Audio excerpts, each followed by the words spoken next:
Welcome to Wonder Farm. Wonder Farm आपका स्वागत है। हम लोग अब तक बहुत सारा क्रूड ड्रग देखे हैं। आज एक ऐसा क्रूड ड्रग देखेंगे जिसको हम लोग काली मिर्च या फिर गोल मिर्च बोलते हैं। ठीक है, कोई कोई गोलकी भी बोल देता है। उम्मीद है कि आप लोग इसको पहचानते होंगे, अंग्रेजी में नाम जानते होंगे। तो इसको अंग्रेजी में कहते हैं ब्लैक पेपर। ठीक है, इसके मसाले में उपयोग करते हैं हम लोग खाने के लिए। अगर सब्जी में ज़्यादा पड़ जाए तो सब्जी बहुत तीखा हो जाता है। आखिर वो तीखापन क्यों है और आखिर वो क्रूड ड्रग में क्यों है, क्या यूज़ होता है उससे, क्रूड ड्रग में क्या मेडिसिनल यूज़ है। तो मेनली आज हम लोग देखते हैं इस बात को। ठीक है, लेकिन तब तक एक काम करना है आपको।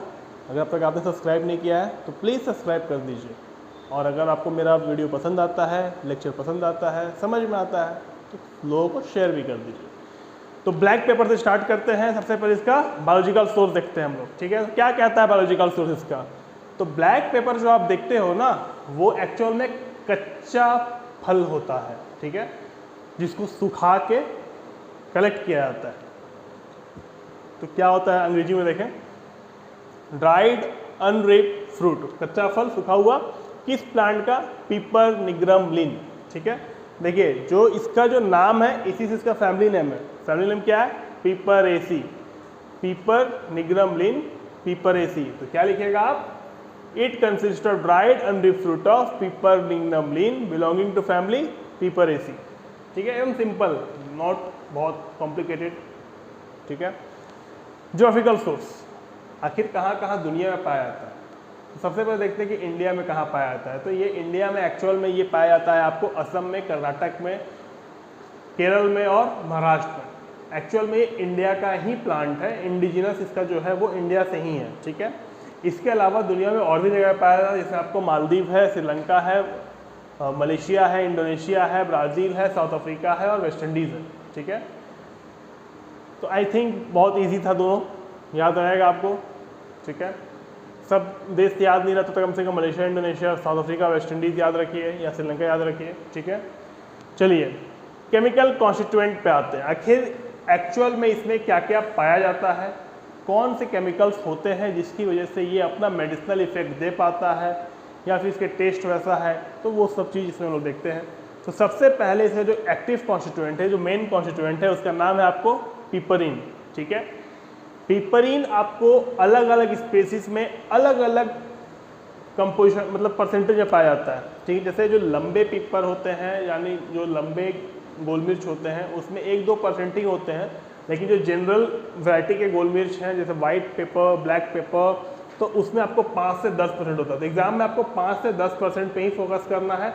ठीक है, तो इसमें आपको जो पेपरीन है, पेपरीन आपको 5 से 10% पाया जाता है। ठीक है, ये पेपरीन एक्टिव कॉन्स्टिट्यूएंट है, यानी कि यही रिस्पॉन्सिबल है आपका जो भी थेराप्यूटिक इफेक्ट आ रहा है उसके लिए। दूसरा चीज़, जो इसका पंजेंट टेस्ट है, बीटर टेस्ट है, उसके लिए भी ये पिपरीन ही रिस्पॉन्सिबल है। ठीक है, लेकिन हाँ, इसमें 2 कंपाउंड और ऐसे भी होते हैं जो अल्कालॉइड्स हैं, जो एक्चुअल पिपरीन की एक्टिविटी को बढ़ा देते हैं, जिसको बोलते हैं सिनर्जिस्टिक इफेक्ट। ठीक है, जब कोई चीज़ किसी की एक्टिविटी को बढ़ाता है, मान लीजिए कोई एक कंपाउंड दूसरे कंपाउंड की एक्टिविटी को बहुत बढ़ा दे रहा है, इसको बोलते हैं सिनर्जिस्टिक इफेक्ट। और वही कोई एक कंपाउंड दूसरे कंपाउंड की एक्टिविटी को कम कर दे रहा है तो इसको बोलते हैं एंटागोनिस्ट इफेक्ट। ठीक है, तो यहाँ क्या हो रहा है, यहाँ 2 कंपाउंड है, 2 ऐसे अल्कालॉइड हैं जो इसकी एक्टिविटी को बढ़ा दे रहे हैं, सिनर्जिस्टिक इफेक्ट दे रहे हैं। तो पहला अल्कालॉइड का नाम है आपको चोविसिन और दूसरा अल्कालॉइड का नाम है आपको पिपरिडीन। ठीक है, चोविसिन, पिपरिडीन, कन्फ्यूजन नहीं होगा ना, आगे बढ़े। इसके अलावा इसमें वोलेटाइल ऑयल होता है जो 1 से 2.5% के बीच में होता है। ठीक है, 1 से 2.5% वोलेटाइल ऑयल होता है जो 1 से बीच में होता है। ठीक है, जिसमें आपको फेलेंड्रीन और कैरियोफाइलिन, इसमें वोलेटाइल ऑयल है, फेलेंड्रीन एंड कैरियोफाइलिन, याद रखिएगा, फेलेंड्रीन एंड कैरियोफाइलिन। ठीक है, इसके अलावा भी इसमें और भी कंपाउंड पाया जाता है, केमिकल पाया जाता है, जिसमें सबसे पहला citronellol, resin, starch, arginine, ascorbic acid, carotene, thiamine and riboflavin. ठीक है, देखिए पिपरीन के बाद स्ट्रक्चर देख लेते हैं कि एक बेंजीन रिंग है, एक नॉर्मल क्लोज रिंग है, अमीन ग्रुप है, कीटोन ग्रुप है, 2 कीटोन ग्रुप है और यहाँ कार्बन का लॉन्ग चेन है। ठीक है, बस इतना आपको याद रखना है, ये पिपरीन का स्ट्रक्चर है। आई थिंक हम लोग बायोलॉजिकल कर लिए, ज्योग्राफिकल कर लिए, केमिकल कर लिए, लेकिन अब तक एग्जिट एग्जाम के बारे में बात नहीं की है। कि कैसा क्वेश्चन एग्जिट एग्जाम में पूछा जाएगा। तो सबसे पहले हम लोग जो बायोलॉजिकल सोर्स है एग्जिट एग्जाम में कैसा क्वेश्चन आ सकता है वो देख लेते हैं। उसमें सिर्फ एक सवाल बनता है, एक्चुअल में बायोलॉजिकल नेम आपको हर एक किसी का भी पूछ सकते हैं एग्जाम में, ठीक है, वो बाय डिफॉल्ट है। बायोलॉजिकल नेम आपको याद होना चाहिए अपने नॉर्मल एग्जाम के लिए भी, एग्जिट एग्जाम के लिए भी, लेकिन आपको और साथ में जीपेट के लिए भी, ठीक है। हाँ, इसमें एक सवाल पूछ सकता है, वो है कि इसका कौन सा पार्ट लेते हैं। तो याद रखिएगा वहाँ कन्फ्यूजन के लिए आपको रिप और अनरिप दोनों पूछेगा, ठीक है। तो आपको याद रखना है कि अनरिप फ्रूट है, ठीक है, रिप फ्रूट नहीं है, ठीक है। ज्योग्राफिकल सोर्स से मेनली इंडिजिनस कहाँ का है, इंडिया का है, और इंडिया में कहाँ पाया जाता है। मैक्सिमम यही सवाल बन सकता है, मैक्सिमम, वो भी प्रोबेबिलिटी कम है कि पूछेगा। जीपेट में पूछ सकता है, तो नहीं बोल सकते उस बारे में कुछ, 50-50 है, लेकिन प्रोबेबिलिटी कम है कि पूछेगा। लेकिन हाँ, केमिकल कॉन्स्टिट्यूएंट सवाल पूछेगा, और सबसे पहला सवाल पूछेगा कि पिपरीन का कंपोजिशन कितना है, कितना परसेंट पाया जाता है, तो 5 से 10%, ठीक है। ये जीपेट के लिए भी है, एग्जिट एग्जाम के लिए भी, दोनों के लिए है, ठीक है। तो एक्टिव कॉन्स्टिट्यूएंट पिपरीन है, कितना परसेंटेज, 5 से 10%। वोटाइल ऑयल कितना परसेंटेज, 1 से 2.5%। सबसे पहला सवाल यही बनता है। सेकेंड सवाल, इसका बीटा टेस्ट के लिए, पंजेंट टेस्ट के लिए, या इसका जो सेलिब्रिटी इफेक्ट है किसके वजह से है, तो पिपरीन की वजह से है, ठीक है। अल्कलॉइड्स जो है चोविनसिन और पिपरिडीन, इसके बारे में मुश्किल है कुछ पूछना, बट जीपेट में पूछ सकता है, क्योंकि जीपेट थोड़ा डिटेल में पूछता है, ठीक है। अब डिप्लोमा वाले बोलेंगे सर जीपेट के बारे में क्यों बोल रहे हो। बात ऐसा है कि बहुत से बीफार्म के स्टूडेंट भी वीडियो देखते हैं, तो वहाँ पे जीपेट के बारे में बता दे रहा हूँ, ठीक है। आप लोग उसके लिए टेंशन मत लीजिए, आपको एग्जिट एग्जाम के लिए देखना है और मैं उसके बारे में बात कर रहा हूँ। चलिए, वोटाइल ऑयल कौन सा है, तो कैरियोफाइलिन और फेलेंड्रीन, ठीक है। ये जीपेट का क्वेश्चन है, एग्जिट एग्जाम का भी क्वेश्चन है, ठीक है, कौन सा वोटाइल ऑयल पाया जाता है, ठीक है। इसके अलावा एग्जिट एग्जाम में आपको जो नाम याद रखने हैं वो है ascorbic acid, carotene, riboflavin, thymine. ये एग्जाम के लिए आपको याद रखने हैं बस, ठीक है।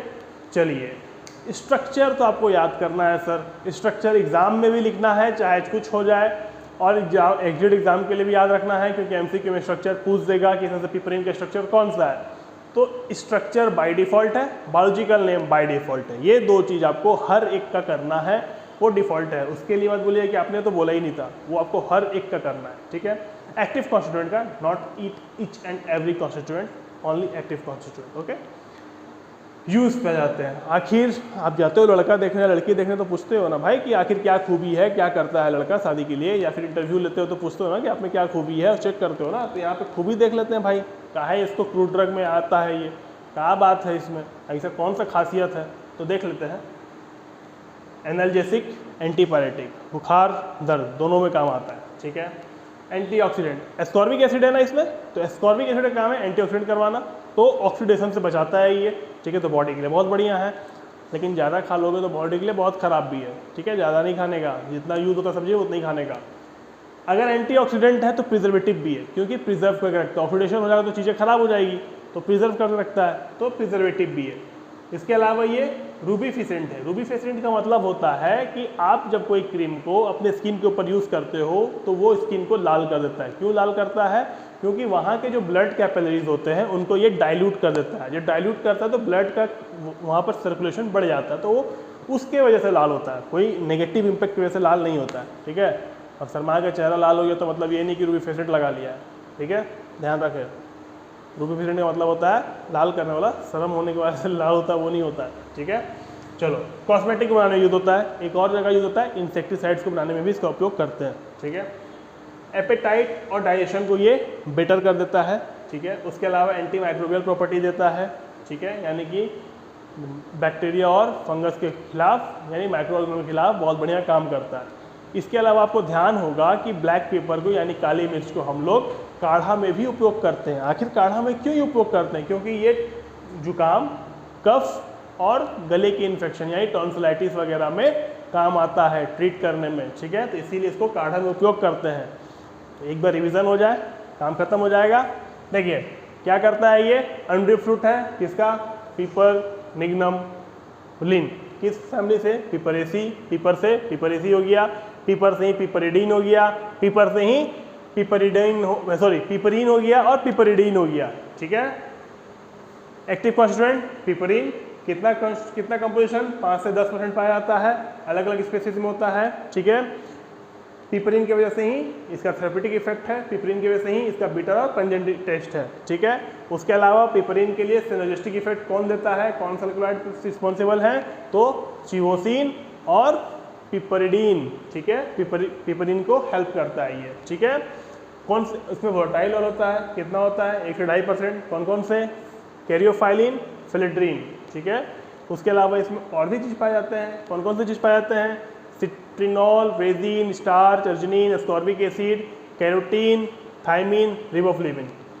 पिपरीन का स्ट्रक्चर ये है, बेंजीन रिंग है, अमीन है, कीटोन है, ठीक है, और कार्बन चेन है। उसके अलावा इसका यूज़ क्या है, एनाल्जेसिक, एंटीपायरेटिक, बुखार उतार देता है, दर्द ठीक कर देता है, ठीक है। उसके अलावा एंटीऑक्सीडेंट यानी कि ऑक्सीडेशन से बचाता है, तो एंटीऑक्सीडेंट तो प्रिजर्वेटिव भी है, चीज़ों को प्रिजर्व करने में हेल्प करता है। उसके अलावा रूबिफिसेंट है, चेहरा लाल कर देता है, क्यों करता है बताए थे, ठीक है।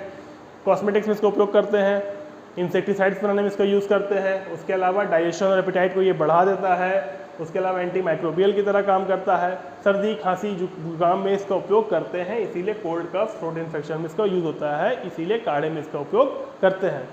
तो यहाँ तक सब कुछ समझ में आ गया, कोई डाउट नहीं किसी भी तरह का, कोई डाउट है तो कमेंट है ना, कमेंट सेक्शन में लिखने का, पूछने का, मैं जवाब देगा, ठीक है। टेंशन नको लेने का, एकदम माइंड फ्रेश रखिए, ठीक है। अगले क्लास में फिर मिलेंगे, अपना ख्याल रखिए, पढ़ते रहिए, तब तक के लिए जय हिंद।